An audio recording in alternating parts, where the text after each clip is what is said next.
Welcome to Sopturtle and Annoying Things, Episode 2, Super Monkey Ball Banana Blitz. Today I'll be reviewing Ultra Heaven Stage 5 from that game, and believe me, it's a rough one. Today Sopturtle will be tackling a particular stage from Super Monkey Ball Banana Blitz, Ultra Heaven Stage 5. And if you haven't played this level, you know exactly what I'm talking about, and why this stage is such a pain in the ass. Because, unlike Crystal Man stage from Mega Man 5 in my last review, you can't even get lucky at this stage. I approached this game as a seasoned Monkey Ball veteran, having beaten every stage in Super Monkey Ball 2 thoroughly. However, no matter how hard I tried, I never managed to get 300 in Monkey Bowling. The game is pretty basic. Just roll the monkey to the goal using the joystick to move the level, and not the monkey ball. The levels in Super Monkey Ball 2 range from ridiculously easy, like the one you can see here, to the most frustrating thing since partial differential equations with boundary value analysis. Speaking of scientific things, this game beat Portal to the punch by using portals. However, this game calls them wormholes, and as you can see in this level, they do conserve momentum. But before you send me your hate mail trying to defend Portal, Portal definitely did it better than Monkey Ball did, as you can see here. However, I'm not here to talk about Super Monkey Ball 2. Let's move on to the main event, Super Monkey Ball Banana Blitz. I bought this game when I bought my Nintendo Wii, and for the most part the game has been okay.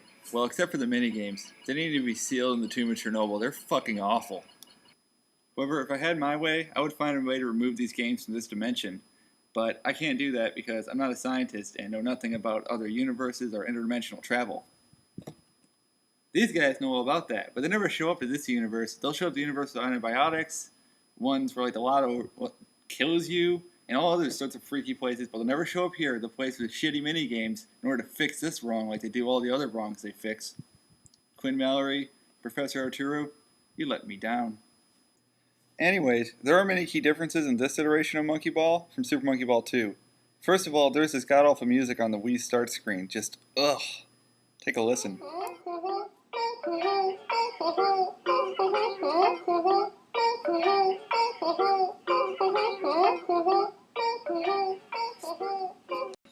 Gameplay-wise, the most notable difference is that there is no joystick control, and you kind of balance the stage with the Wiimote like a waiter holding a platter of food.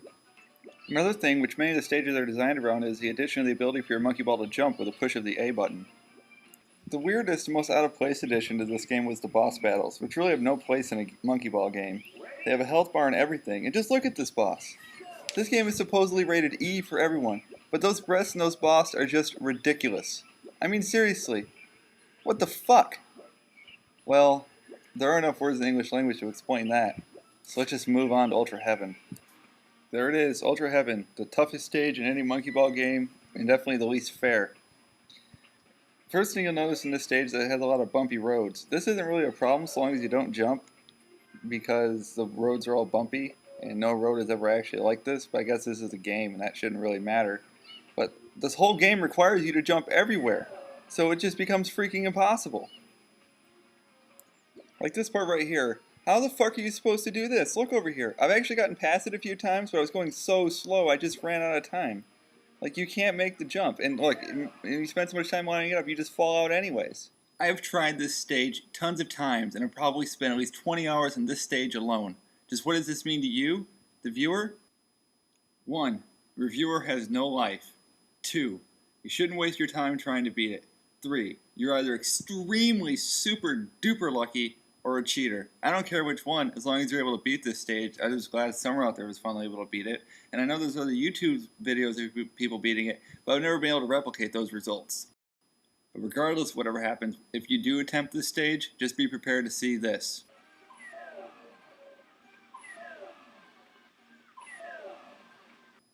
And when that's finally over, you'll see some of this.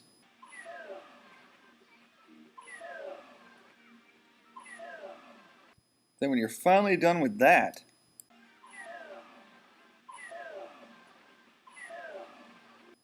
at this point, I've usually thrown my controller in a fit of rage, but as you can see, I can't even do that. It's strapped to my wrist. The one thing that I usually do when I get real mad at a video game is chuck the controller, but as you can see, it's just probably going to injure yourself, especially if you got the new beefed up wrist strap. I've heard stories of TVs getting broken, but I can't fucking break it! Whenever something this annoying happens to me or this frustrating, I usually just beg God for help, but He doesn't help me out with things like that. Well, except when I was playing Echo the Dolphin that one time for the Dreamcast. But that's a story for another day. These things are so annoying and they're just not fun, even though they're meant to be. I don't understand why we have so many things that aren't fun here. It's like someone's out to get us. So next week, apparently I'm going to have 2 choices for a movie review. Let's see what they are. Let's see what we got. Okay, Bloodsport? No, fuck that. What else we got? No, I have 2 choices.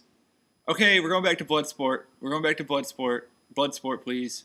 Yeah, we're doing that one. Yeah, Bloodsport. Even though it sucks, I'm going to have to review it for you guys. Oh, Jesus Christ. I'm going to need some help with this one. Oh, fuck that. He always listens to his dad.